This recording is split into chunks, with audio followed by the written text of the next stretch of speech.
Ordem para Conversar, o podcast da Ordem dos Solicitadores e dos Agentes de Execução. Muito bom dia, sejam bem-vindos a mais um episódio do podcast Ordem para Conversar. Este é o podcast da Ordem dos Solicitadores e dos Agentes de Execução, onde já sabe, a única ordem que aqui se impõe neste espaço de análise e reflexão é mesmo esta, conversar. Mas antes de avançarmos para a conversa de hoje, porque assim será em todos os nossos episódios, o bastonário da OSAI, Paulo Teixeira, responde a questões remetidas por quem nos acompanha. Sr. Bastonário, então aqui estamos para responder às perguntas que os nossos associados nos fizeram chegar através das redes sociais, nesta que será uma rúbrica que passará a fazer parte do nosso podcast Ordem para Conversar. Sr. Bastonário, começo por duas perguntas que nos chegaram sobre a Caixa de Previdência e vou agora citar estas duas questões relacionadas com este assunto. A primeira é: quando é que vão finalmente estar contra a CEPAS, que ninguém aguenta pagar 300 euros por mês? E uma outra em que nos questionam como é possível ainda não termos liberdade de escolha do sistema de contribuições. Muito obrigado, Ana. Em primeiro lugar, enquanto bastonário, quero agradecer encarecidamente que os colegas tenham perdido um bocadinho do seu tempo, que é sempre precioso, para colocar as questões, porque demonstra preocupação com os destinos desta casa, não só com eles, mas com aquilo que a todos diz respeito. Isso é, naturalmente, enaltecer, e estamos a conseguir o objetivo por nós traçado, que é que os colegas se sintam à vontade para colocar as questões que acharem por bem. Respondendo a essa pergunta, ou essas duas perguntas, ainda que relacionadas com o mesmo tema, a primeira é mais difícil de responder, porquanto os destinos da CEPAS não estão nas mãos nem da Ordem dos Advogados, nem da Ordem dos Solicitadores, ainda que, na verdade, façam parte do Conselho Geral. A CEPAS tem uma direção, que tem um projeto e esse projeto foi sufragado e foram eleitos. A verdade é que, quanto à escolha, está criada uma comissão, da qual a Ordem dos Solicitadores, a Ordem dos Advogados, a Caixa de Previdência e o Instituto da Seguridade Social fazem parte, por iniciativa esta criação da Assembleia da República, que vai naturalmente definir nos próximos tempos, não sabemos quando, mas nos definimos nos próximos tempos, aquilo que há de ser o futuro da CEPAS, seja a sua manutenção, com alterações, seja aquilo que é a sua integração, a eventual integração na Seguridade Social. Portanto, tudo isso é tema que está a ser discutido, é tema demasiadamente grave no sentido de ser muito delicado e complexo, a razão pela qual o estudo está a ser feito, está a ser acompanhado, se calhar mais lento do que o desejado, mas, mais uma vez, estamos sempre na linha da frente, seja para colaborar, seja para dar voz àquilo que foi a decisão que nós tomamos, ou que os colegas todos tomaram em Coimbra, a propósito da possibilidade da escolha. Evidentemente que isso já foi seguido, quer na direção anterior, quer nesta direção. Nós já fizemos chegar ao Governo, que cessou funções há pouco tempo, e à Assembleia da República, a nossa posição. Vamos continuar a fazê-lo exatamente igual, enquanto a alternativa puder vir a ser de liberdade de escolha. É essa a que vamos seguir por diante. Quando, conforme disse no podcast que gravamos, quando e se deixar de haver essa oportunidade, haveremos de fazer ouvir os colegas novamente para saber o que vamos fazer. Quanto à questão dos 300 euros mensais, é evidente que é uma das preocupações extraordinárias, particularmente de quem inicia funções. A questão está num projeto que eu espero que vivamente a direção da CEPAS o cumpra, se puder cumprir, esperamos todos que assim seja, que é a alteração dos escalões, particularmente do 5º escalão. Deve ser e tem que ser alterado o regulamento contributivo, permitindo uma diluição de escalões, de modo a que possa permitir a solicitadores e advogados que no início das suas carreiras possam naturalmente poder ter um esforço menor, sem prejuízo de nós nunca perdermos a ideia de que todo este contributo tem como finalidade principal, se não única, aquilo que pode ser a reforma no final da sua vida contributiva. E, portanto, não é propriamente dinheiro perdido. Tudo quanto for esforço que possa ser entregue à Caixa de Previdência há de ter um reflexo mais tarde no que diz respeito à reforma ou à pensão por incapacidade ou por sobrevivência, o que quer que seja. Claro, é muito complicado para todos nós termos de suportar um valor mensal, particularmente para aqueles que estão a iniciar carreira, por isso é que nós estamos a lutar juntamente com a direção da CEPAS para que altere o regulamento contributivo. Sr. Bastonário, passando a um outro tema, mas que está a marcar a atualidade e as últimas notícias que também comunicámos aos nossos associados. Qual a importância de recebermos o Congresso da UIHJ em Portugal? Bom, o Congresso da União Internacional dos Justiça de Justiça realiza-se 3 em 3 anos, nunca foi realizado em Portugal.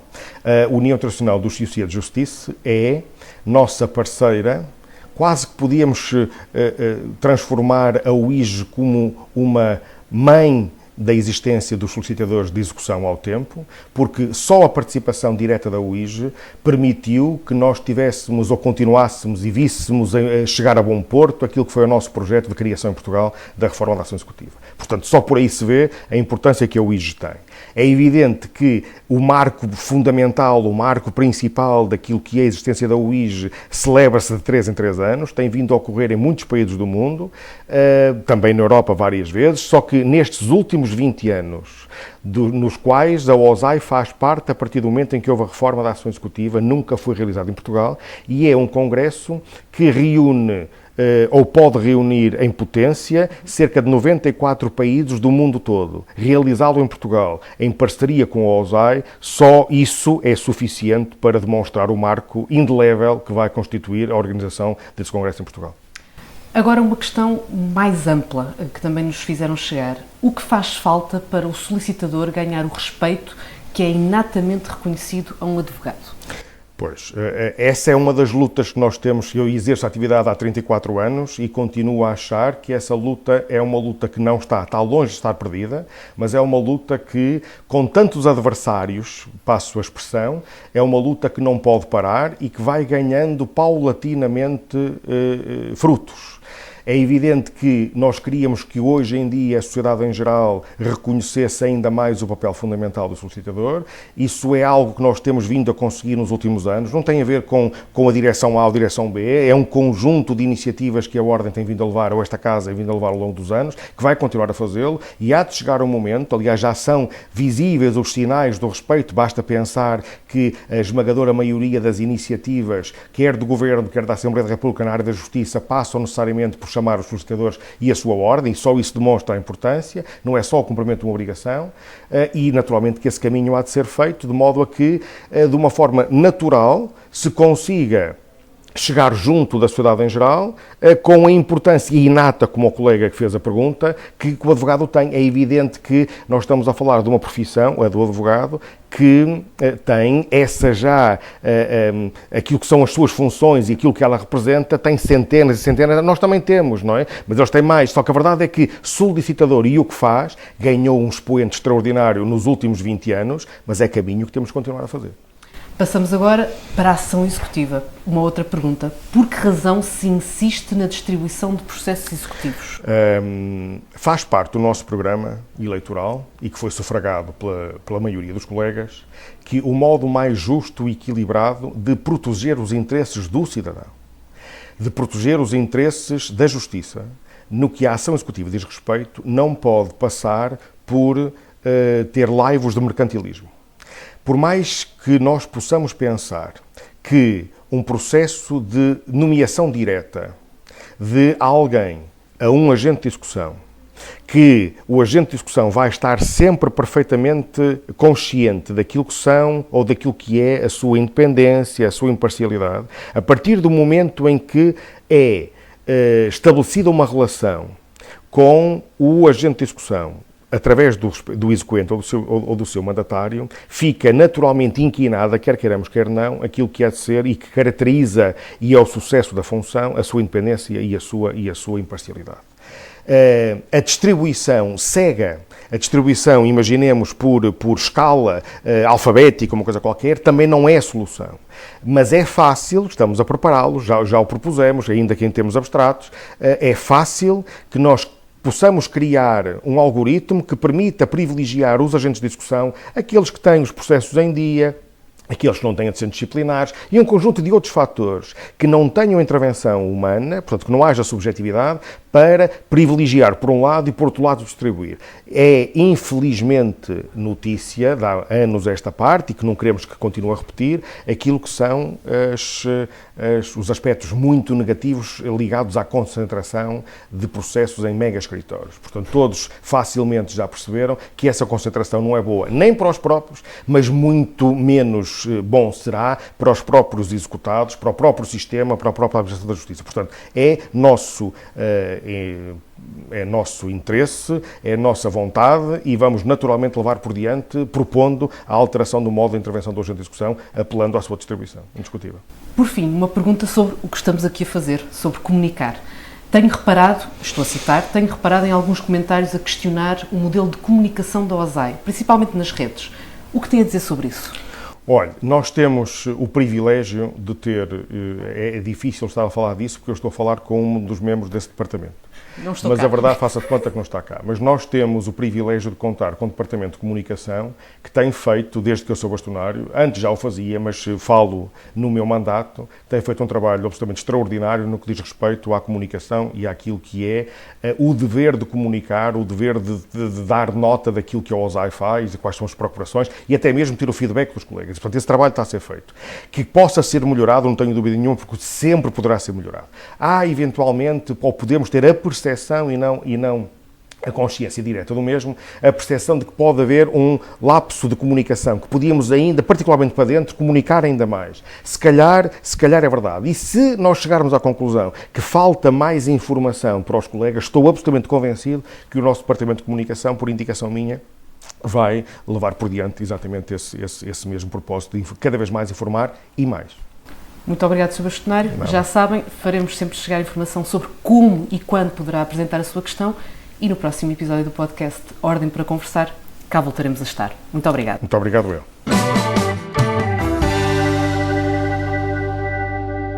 Muito obrigada a todas e a todos que nos fizeram chegar as suas perguntas. Acompanhe as redes sociais da OSAI e faça-nos chegar a sua questão. E sem mais demoras, no episódio de hoje é Celeste Chorão Pérez, membro da direção da Caixa de Previdência dos Advogados e Solicitadores, quem recebe e cumpre esta ordem para conversar. Solicitador e agente de execução, tendo já integrado a direção da nossa ordem profissional, anterior Câmara dos Solicitadores, hoje está aqui connosco para conversarmos sobre a CEPAS, cujos órgãos integra para o triênio 23-25. Oficialmente criada em 1947, mas em dias em que muitas questões se colocam em torno da sua existência, começamos exatamente por aí, doutora Celeste. Atualmente, o que representa a CEPAS na vida dos seus beneficiários? Muito bom dia. Antes de mais, quero agradecer a oportunidade de estar nesta casa. Primeiro, enquanto agente de execução e depois, enquanto membro eleito pelos meus colegas para os representar na direção da CEPAS, nos destinos, nos desafios que hoje são muitos que se nos colocam. Agradecer poder conversar com os colegas e esperar que nesta nossa conversa eu possa ajudar a clarear o momento que hoje vivemos, que é um momento singular. A nossa Caixa de Previdência, a nossa CEPAS, para uns representa o sistema que não responde às suas necessidades de proteção social e a sua injustiça de contribuição de capacidade contributiva. Para outros, o sistema previdencial é o que melhor se adapta à especificidade das nossas profissões. Exatamente por isto, tornou-se tão necessário a análise de todo este sistema da nossa Caixa de Previdência, da nossa CEPAS. E esta análise já está em curso, já foi criada a Comissão de Avaliação, que, como sabem, é público, tem como objetivo estudar e ponderar a eventual integração dos beneficiários da CEPAS na Segurança Social ou em alternativa estudar e ponderar um melhor e novo regime de segurança social para todos nós. Esta foi a vontade expressa pelos colegas e esta é a vontade que eu quero que se cumpra com esta situação da Comissão, que vai, no fundo, clarear também as nossas dúvidas, os nossos anseios e espero que cumpra também os nossos objetivos. Doutora Celeste, como é que devemos interpretar títulos, neste âmbito que estamos a avaliar a existência da CEPAS, títulos como advogados e solicitadores devem 165 milhões de euros à Caixa de Previdência? Mesmo assim falamos de um sistema que é sustentável? Sim, o sistema tal como o conhecemos efetivamente é sustentável, mas sempre falando na CEPAS que hoje temos e como temos.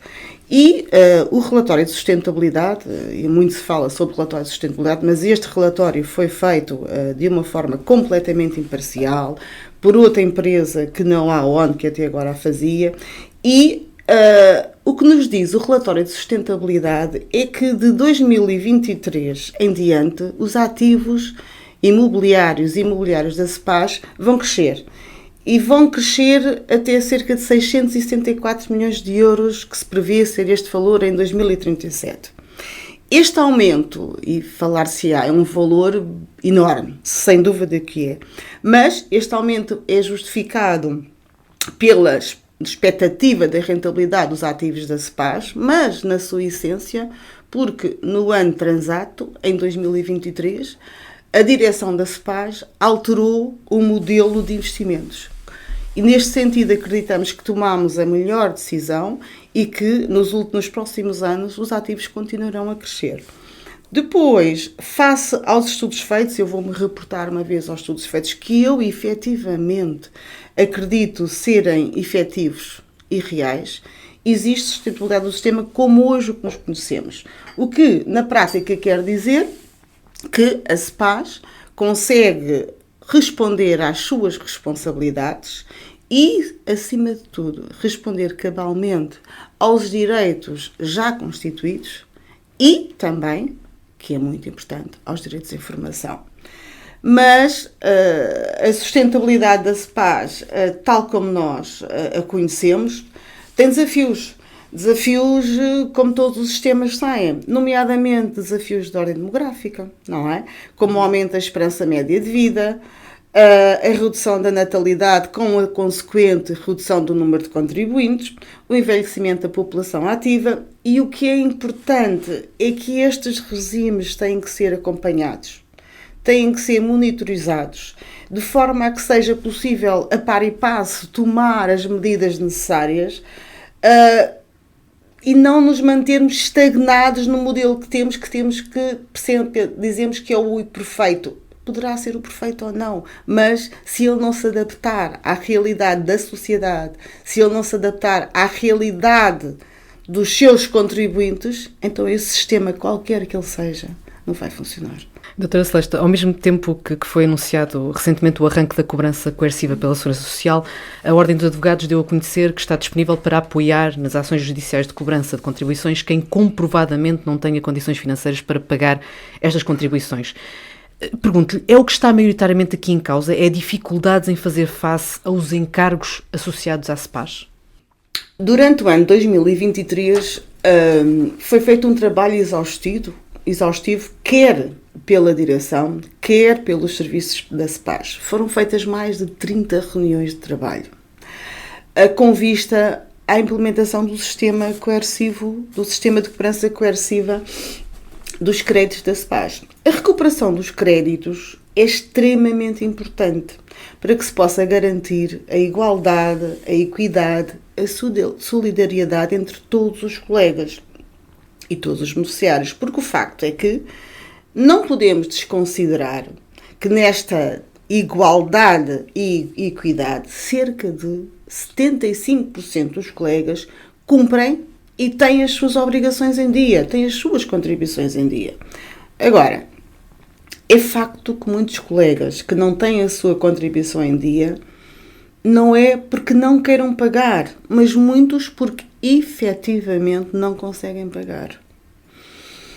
E esta situação tem sido uma situação muito complexa ao longo deste ano, cerca de ano e meio de mandato, em que eu tenho vivenciado com esses colegas as suas angústias, as suas dificuldades, em que temos tentado encontrar soluções que não é fácil, considerando o sistema que temos, o regime contributivo que temos, porque o valor que lhes é imposto tem como base uma presunção de rendimentos e não o seu rendimento efetivo. E esta é uma situação que tem obrigatoriamente que ser revista e tem que ser e vai ser, esse é o meu fim, e vai ser alterada. Estamos a trabalhar, eu e os outros membros da direção, obviamente, já numa medida que possa de alguma forma, de algum meio, mitigar a situação. E nesse sentido, é nossa intenção, e nossa, eu digo minha, e dos restantes membros da direção, implementar uma medida que permita a acomodação temporária em escalão inferior ou em escalão intermédio dos beneficiários que efetivamente, os colegas que efetivamente não possam contribuir pelo escalão que lhes é atribuído. Eu tenho bem presente que esta medida está longe de ser a solução ideal. Tenho bem presente que não espelha de todo as regras de uma verdadeira justiça contributiva. Mas eu entendo que este é o início do caminho, e o caminho faz andando, caminhando, e eu acredito que vai ser uma ajuda preciosa para alguns colegas poderem resolver a sua situação neste momento. Por outro lado, a forma do cálculo de pensões não é atrativa. E nós sabemos isso, e os colegas, eu sei, os colegas sabem isso. Os jovens entendem que os benefícios que terão no futuro são insuficientes face ao esforço contributivo que têm que fazer no presente. E, apesar dos esforços feitos para melhorar a proteção na doença, na maternidade, na paternidade, continua a não ser suficiente. E não temos ainda, e estamos longe de ter, a proteção social que os advogados, os licitadores, agentes de execução merecem. Além disso, as contribuições mensais obrigatórias dos licitadores, agentes de execução e advogados, como disse há pouco, são feitas com base no rendimento presumido, em que se permite em abstrato que um colega em início de profissão, ou quando eu digo início de profissão, com 7, 8, 9, 10 anos de profissão, tenha que suportar o mesmo valor mensal que um colega com largos anos de carreira. Isto não faz de todo sentido. E, enquanto da agente de execução, não poderia de todo, neste momento, de salientar que a contribuição que nos é devida para o nosso regime de previdência social, todos os anos, é revista. E que, lamentavelmente, falando em justiça, a tabela de honorários dos agentes de execução foi revista pela última vez em 2013, ou seja, há cerca de 11 anos. Doutora Celeste, pedi-lhe só que nos esclarecesse, que nos explicasse melhor como é que realmente devemos avaliar e interpretar estes 165 milhões de euros em dívida à Caixa de Previdência. Dizer-vos que no final de 2024 o valor total da dívida de contribuições era de 165 milhões, dos quais, destes 165 milhões, mais 17 milhões de euros já se estão e já se encontram em planos prestacionais de regularização. Dizer-vos também, e isto é importante, que destes 165 milhões, 156 são relativos a exercícios anteriores a 2024, ou seja, já é dívida acumulada. O déficit entre pensões e subsídios pagos e cobrança de contribuições em 2023 foi de 10 milhões. E a dívida gerada por incumprimento neste mesmo ano foi de 26 milhões de euros. Ou seja, se este incumprimento fosse eventualmente reduzido apenas em 50%, teríamos um equilíbrio positivo entre pagamentos e recebimentos. Com a implementação deste novo modelo de cobrança corretiva, estimamos, e eu acredito que vai acontecer, vai ocorrer uma redução do montante da dívida, bem como uma redução do montante da dívida recorrente, aquela dívida que é gerada todos os meses, permitindo assim uma redução do déficit entre contribuições cobradas e pensões e subsídios pagos, gerando aqui um maior equilíbrio do fluxo da cobrança versus pagamentos. Desta forma, permitiria-se alargar e teríamos alguma liberdade financeira para podermos alargar os benefícios sociais, que este é um dos objetivos, ou é o objetivo maior que esta direção se propõe a atingir. Então, nesse caso, e voltando aqui à questão da cobrança coerciva, esta nova solução, ou digamos assim, este avanço nesta matéria, vai impedir de alguma forma a celebração de acordos, ou pelo contrário, vai continuar a ser uma prioridade para a SPAS encontrar estas alternativas, esta solução, e daí também, por exemplo, terem aumentado agora o prazo máximo desses mesmos acordos? Claro que não. O que se pretende, acima de tudo, e essa é a nossa pretensão, é privilegiar o acordo. e não a cobrança coerciva, porque não faz sentido. Mas temos que andar e voltar um pouquinho atrás, porque esta questão dos acordos prestacionais, desde novembro de 2015, que já estava disponível a possibilidade de os colegas fazerem este acordo. E o que é que se pretendeu? Antes de dar início à comunicação da dívida para cobrança, comunicou-se aos colegas esse início e a intenção da direção, quando comunicou este início, era exatamente o quê? Possibilitar a todos os que pretendessem a celebração de acordo, possibilitar que houvesse um maior número possível de acordos, de forma a evitar a cobrança coerciva. Para vos dar uma ideia, nos primeiros dias a seguir ao comunicado, os serviços da CEPAS receberam centenas de pedidos de acordo. E foi exatamente nesse sentido que a direção, uma vez mais, na senda de evitar a cobrança coerciva, decidiu, obviamente verificando que impacto isso teria também na nossa sustentabilidade e se era possível, mas verificando que era possível, decidimos alargar o prazo para 180 prestações, mantendo-se, obviamente, o que todos sabemos, aquele valor mínimo dos 25 euros. E também proporcionar aos colegas que já tinham um acordo anterior a esta comunicação em curso a possibilidade de celebrar um outro acordo por 180 prestações. Portanto, até o momento em que a dívida do colega seja comunicada, poderá sempre, caso assim o entenda, e é esse o objetivo que nós pretendemos, fazer um acordo de pagamento, porque cada acordo de pagamento é menos um processo de cobrança coerciva e é exatamente isso que se pretende. E neste cenário, neste contexto, perante todos os dados que estão em cima da mesa, a CEPAS a direção da CEPAS pondera a possibilidade de vir a fixar então contribuições que reflitam mais aquilo que há pouco falámos, que é o rendimento efetivo, verdadeiro dos seus beneficiários? Sim, é exatamente isso. É exatamente isso que eu penso. E eu penso que essa pode ser parte da solução, sem dúvida. Essa é a posição que eu defendi e a posição que eu continuo a defender. É necessário repensar todo o modelo de contribuições, pois que continuar a pressupor rendimentos convencionados e presumidos, ou escolher rendimentos sobre os quais se pretende que incida a contribuição, na minha opinião, não faz sentido nos tempos que hoje vivemos.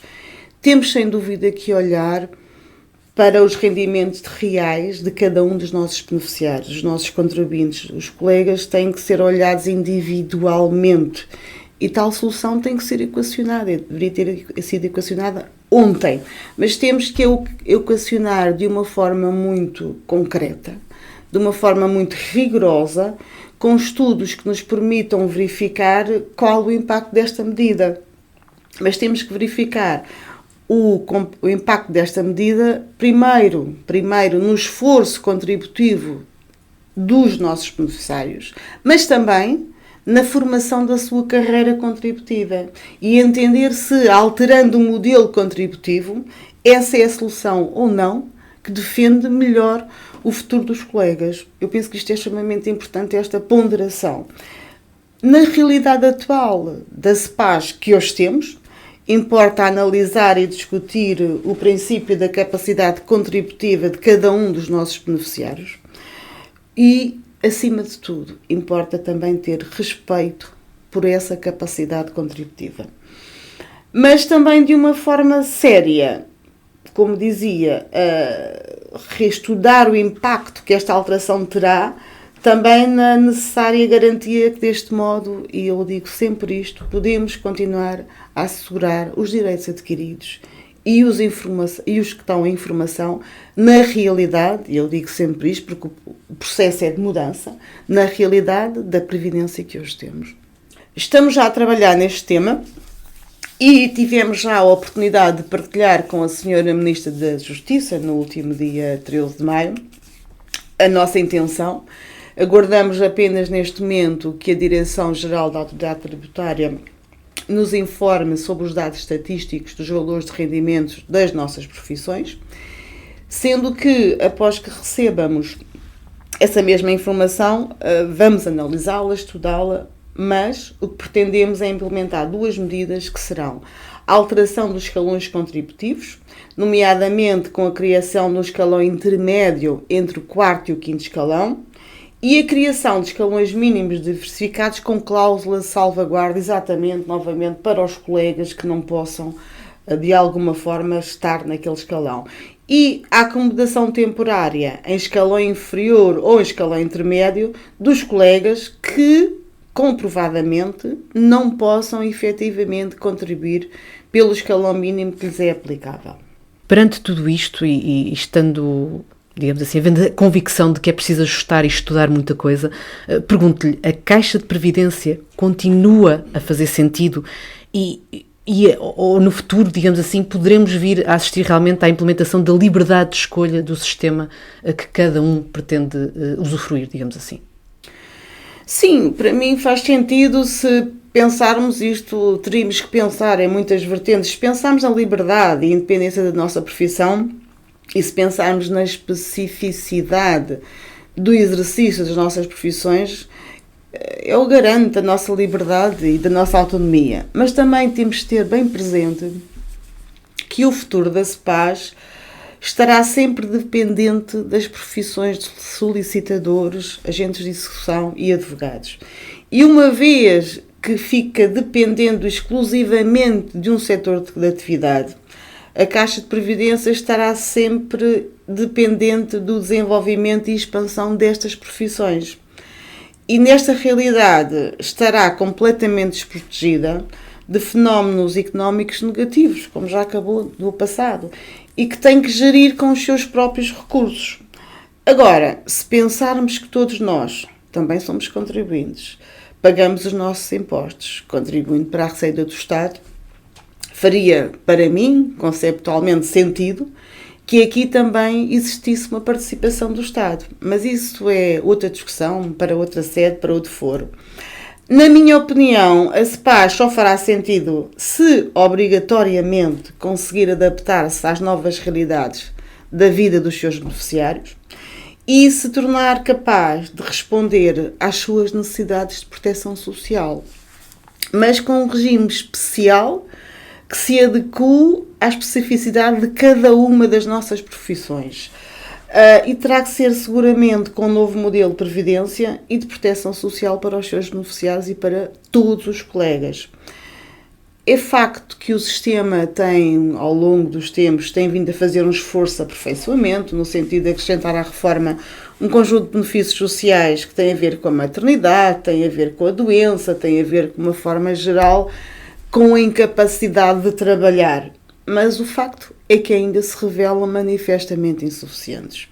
O problema distinto neste contexto será assegurar a sua sustentabilidade, garantir os direitos adquiridos para esta geração, mas acima de tudo, e tendo bem presente para as gerações vindouras.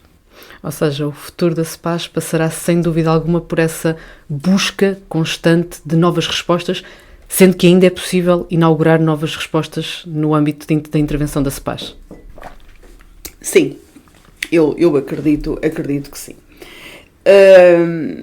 Relativamente à liberdade de escolha, eu fui eleita pelos meus colegas e os colegas deixaram bem clara a sua vontade na Assembleia Geral de Coimbra.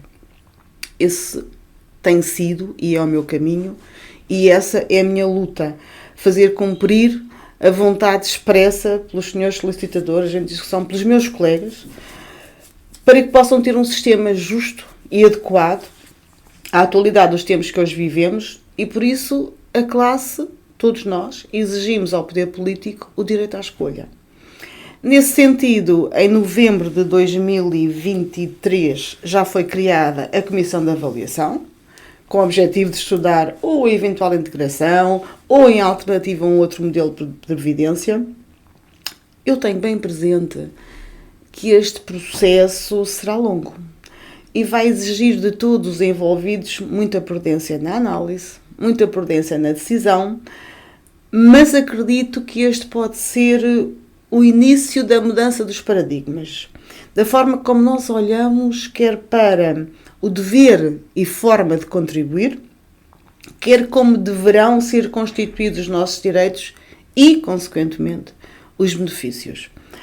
A OSAI está devidamente representada e é meu entendimento que é esta comissão que tem que analisar, realizar os estudos necessários e tem que nos demonstrar a todos nós se a opção da livre escolha é ou não possível, se é ou não execuível, ou se o caminho deve e pode passar, ou pode passar, por reestruturar e pensar um novo modelo de previdência e de proteção social. Mas, seja qual for a solução que possa sair dos trabalhos desta comissão, a classe tem que ser ouvida. A classe tem que ser ouvida e eu faço votos para que depois de toda esta luta se ouçam os anseios dos solicitadores, dos agentes de execução, dos advogados e que qualquer que seja a decisão ou caminho apontados, não seja, vou ter que o dizer, que não seja uma vez mais uma decisão surda e que esta decisão que saia desta comissão tenha como interesse último apenas e só a defesa de uma melhor e mais capaz proteção social para os solicitadores, para os agentes de execução e para os advogados. Queria só, enquanto não for encontrada a solução, e novamente eu digo na CEPAS que hoje temos, na Previdência que nós temos hoje, temos que estar cada vez mais com os colegas, para os colegas e dar respostas do ponto de vista da proteção social. Tem que haver uma maior correspondência entre direitos e obrigações. Neste sentido, com os meios e recursos que temos, neste primeiro ano conseguimos melhorar a proteção nas situações de carência de rendimentos por acidentes ou doença.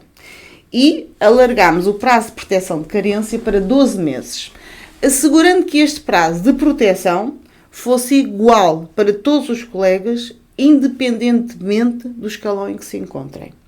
Desta forma, e com esta alteração, que para mim é extremamente importante, garantimos um tratamento justo e igualitário que anteriormente não existia. Garantimos também, e isto foi algo que eu ainda na altura de campanha eleitoral muito defendi, garantimos também a proteção para as situações decorrentes de complicações de interrupção voluntária da gravidez após a 12ª semana de gestação. E, muito importante, garantimos também as doenças do foro psicopatológico. Depois falar-vos na criação do CEPAS Virtual Care, que é um serviço de assistência médica permanente, que também foi criado em 2023, criado exclusivamente para todos os nossos beneficiários, para os solicitadores, para os agentes de execução, para os advogados, e que dá resposta em todo o território nacional.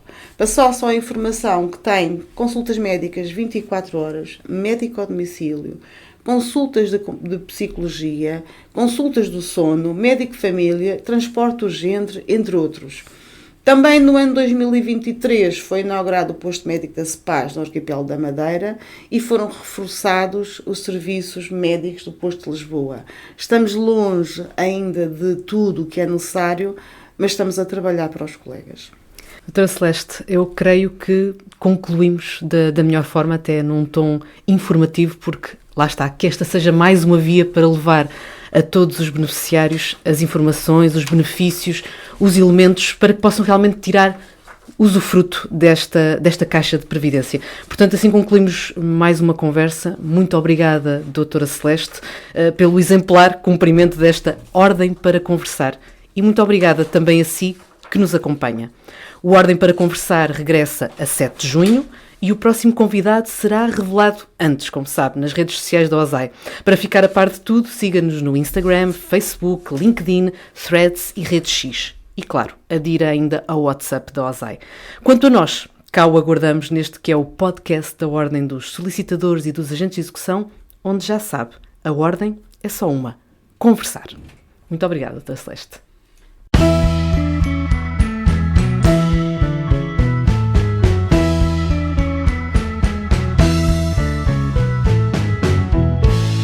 Ordem para Conversar, o podcast da Ordem dos Solicitadores e dos Agentes de Execução.